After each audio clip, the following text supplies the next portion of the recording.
नवी मुंबई की गिनती देश के सबसे वेल प्लान्ड शहरों में होती है।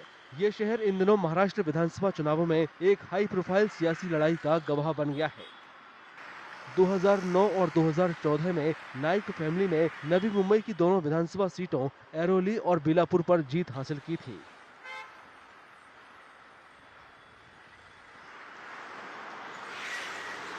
लेकिन इस बार एक तरफ नाइक फैमिली के मुखिया और गणेश नाइक अरोली से बीजेपी के उम्मीदवार हैं और दूसरी तरफ उनके बेटे संदीप नाइक हैं, जो हाल ही में बीजेपी से शरद पवार वाली एनसीपी में चले गए हैं और बेलापुर सीट से चुनाव लड़ रहे हैं।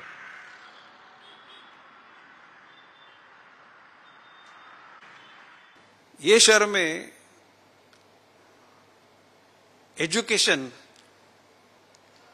KG to PG free, health में अभी नवी मुंबई कारपोरेशन का जो फोर्टिस हॉस्पिटल है, जो सैफ्रॉन यानी भगवा रंग कार्ड धारण करती है या पीला रंग धारण करने वाले लोगों को महापालिका में एडमिट करके उधर ट्रांसफर करते हैं, तो 10, 15, 20 लाख तक का उनका मेडिकल का फ्री हो जाता है। आने वाले इस एमएलए चुनाव के बाद में जो बैकलॉग इस बेलापुर मतदार संघ है, क्योंकि बेलापुर मतदार संघ में जो एमएलए है वो लोगों तक पहुंच नहीं पाए। लोगों को आप पूछेंगे तो एमएलए को लोगों ने देखा नहीं है उनके वार्ड में, और ऐसी स्थिति में काफी बड़ा बैकलॉग वापस उसको भरना और यहाँ पे जो प्लान सिटी को फिर एक बार उसके प्लानिंग के साथ आगे बढ़ाने का प्रयास मेरा रहेगा। उसमें युवा वर्ग है, युवा वर्गों के लिए रोजगार निर्मित है, उनके लिए प्रशिक्षण है, उसके बावजूद महिलाओं की सुरक्षा का भी एक मसला है। उसमें इस सब चीजों को आगे लेके जाके ये जो 2-3 साल में ये शहर थोड़ा सा पीछे गया है, इस शहर का पानी और शहर में लेके जाने का प्रयास किया गया। उस समय मैंने आवाज उठाई।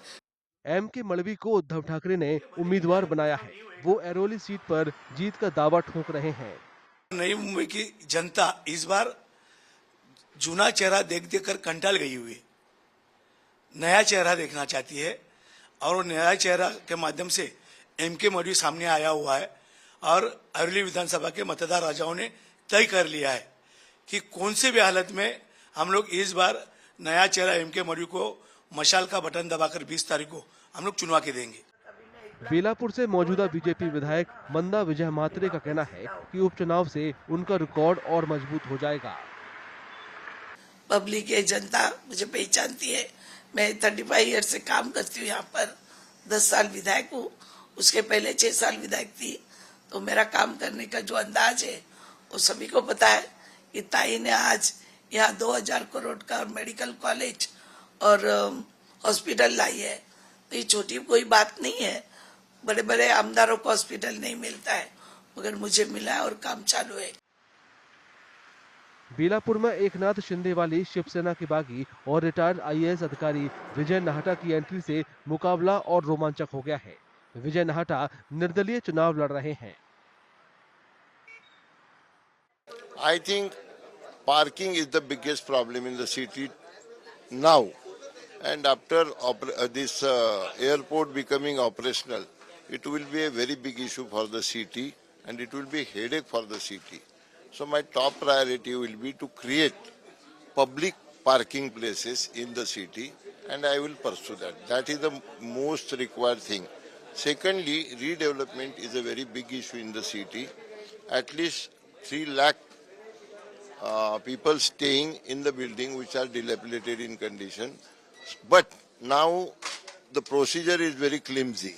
So everyone takes 2 to 3 years to get all NOCs. इलाके के कुछ वोटर विकास, युवाओं के लिए रोजगार के ज्यादा मौके जैसे मुद्दों पर चुनाव की बात कर रहे हैं। कई लोगों ने शहर के इंफ्रास्ट्रक्चर और सड़कों में सुधार की मांग भी की है। Navi Mumbai itself is very much developed and beautiful, and one of the beautiful city in overall India.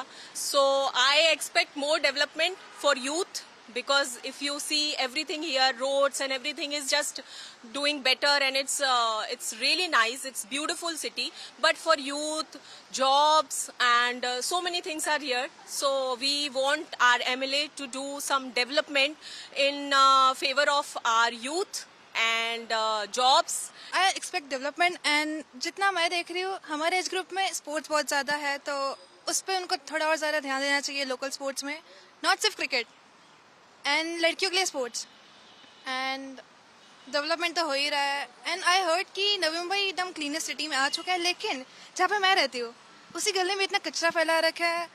It's like थोड़ा आयरॉनिक है ये।